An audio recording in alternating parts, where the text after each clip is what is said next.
الله أكبر الله أكبر الله أكبر لا إله إلا الله الله أكبر الله أكبر الله أكبر ولله الحمد. الحمد لله الذي شرع لعباده التقرب إليه بذبح القربان وقرن النحر بالصلاة في محكم القرآن.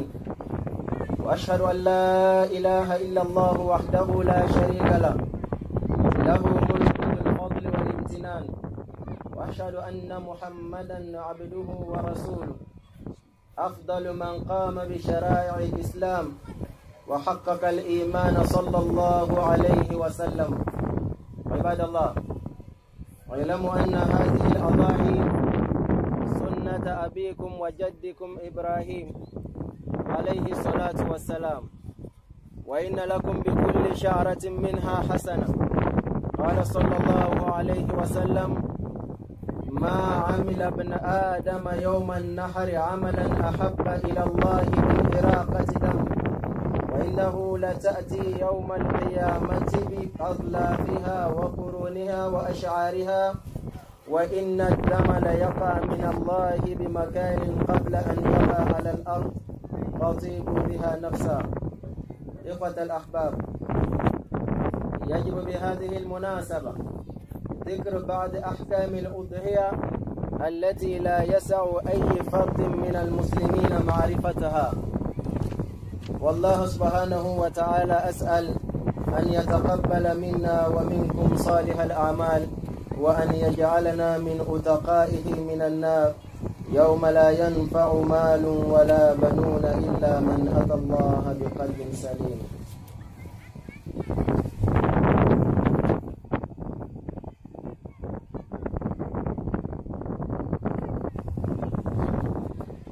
الحمد لله حمدا يليق بجلاله وعظمته، ثم الصلاة والسلام على خير نبي أرسل رحمة للعالمين، وعلى آله وأصحابه ومن استنى بسنته وقتفى أثره إلى يوم الدين. أما بعد، nous remercions Allah subhanahu wa ta'ala,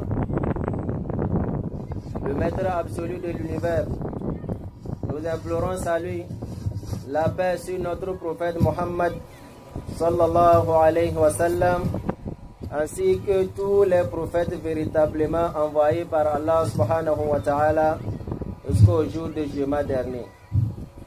Et chers fidèles, nous devons remercier Allah subhanahu wa ta'ala qui nous a accordé cette grande journée, le jour de notre sacrifice, le jour où les pèlerins se dirigent vers la Mecque pour Tawaf al-Ifada. Qu'Allah subhanahu wa ta'ala exauce nos prières. Nous demandons à Allah le Tout-Puissant, nos frères qui sont partis au pèlerinage, qu'Allah subhanahu wa ta'ala exauce leur pèlerinage, qu'il les ramène dans leur foyer en bonne santé. Chers fidèles, je vous demande quelques minutes pour parler au sujet de ce grand jour, notamment sacrifice que nous allons partir faire dans nos maisons dans quelques minutes. Le prophète Mohammed sallallahu alayhi wa sallam nous dit dans un hadith authentique rapporté par les grands sabbats de l'hadith que le jour de Al-Eid, c'est-à-dire le jour de la fête, il n'y a rien qu'un fidèle peut avancer pour Allah subhanahu wa ta'ala comme sacrifice. C'est-à-dire tout ce que tu fais, ça ne peut pas atteindre ce qui enlève son argent, aller acheter un sacrifice pour faire couler le sang au nom d'Allah subhanahu wa ta'ala. Sachez que sacrifice c'est sunna de notre grand-père et c'est sunna de notre prophète Mohammed sallallahu alayhi wa sallam. Si je dis notre grand-père, c'est le prophète Ibrahim alayhi salatu wa salam. Chers fidèles, à cet effet, je tiens à informer les gens ou à rappeler certains que si nous voulons faire notre sacrifice, il faut être sûr que l'outil de travail est tranchant, c'est-à-dire le couteau, pour pouvoir donner le temps à ta bête de respirer. Car le prophète Mohammed sallallahu alayhi wa sallam nous dit dans un hadith authentique: Inna Allah kataba al-ihsana ala kulli shay. Allah subhanahu wa ta'ala a prescrit, a demandé la bienfaite sur toute chose. فَإِذَا ذَبَحْتُمْ Si vous avez égorgé ou bien émoulé, que de mettre la bienfait dans vos immolations. C'est-à-dire, il ne faut pas faire fatiguer la bête en l'égorgeant. Et le prophète Mohammed sallallahu alayhi wa sallam nous dit, que chacun d'entre nous n'a qu'à viser bien son couteau. Après avoir immolé, de laisser la bête se repose. N'étouffe pas la bête en égorgeant. Chers fidèles, si on finit d'égorger, de faire notre sacrifice, on fait la viande 3 parties. La première partie doit être réservée dans la maison pour la famille. Deuxième doit être partagée envers les nécessités, les pauvres. Troisième partie, on donne ça comme cadeau. Dans ça, nos collègues de service, nos collèges en fonction, nos collègues un peu partout, on peut leur donner cette viande pour aussi les partager la joie pour notre grande fête.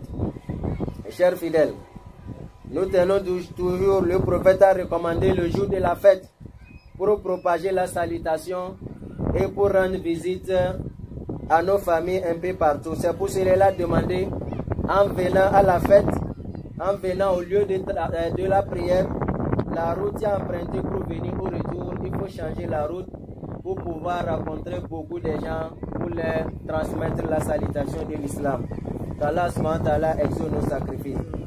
Chers fidèles, à la fin je tiens à dire, on a qu'à garder la patience dans nos foyers. Allah subhanahu wa ta'ala nous a créé de vivre ensemble, les hommes comme les femmes. Si Allah subhanahu wa ta'ala t'a accordé les femmes, il faut avoir la patience, l'endurance avec les femmes. Car une femme, on ne peut jamais la trouver comme poteau électrique, elle va être toujours penchée. Là, il faut avoir la patience, il faut avoir l'endurance, il faut prier Allah subhanahu wa ta'ala pour toute ta famille. Nous demandons à Allah subhanahu wa ta'ala de bénir nos familles, de bénir notre terre. Nous demandons à Allah subhanahu wa ta'ala de nous accorder la sécurité. Alhamdulillah, nous vivons dans la sécurité, qu'Allah subhanahu wa ta'ala augmente cette sécurité. Nos pays voisins qui sont dans l'insécurité, qu'Allah subhanahu wa ta'ala les accorde la sécurité.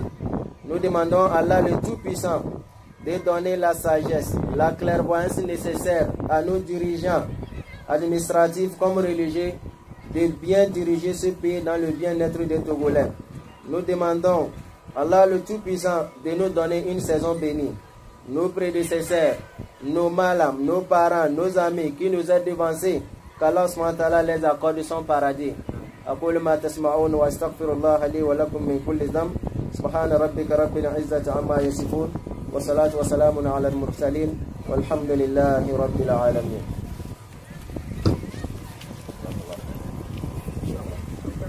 بارك الله.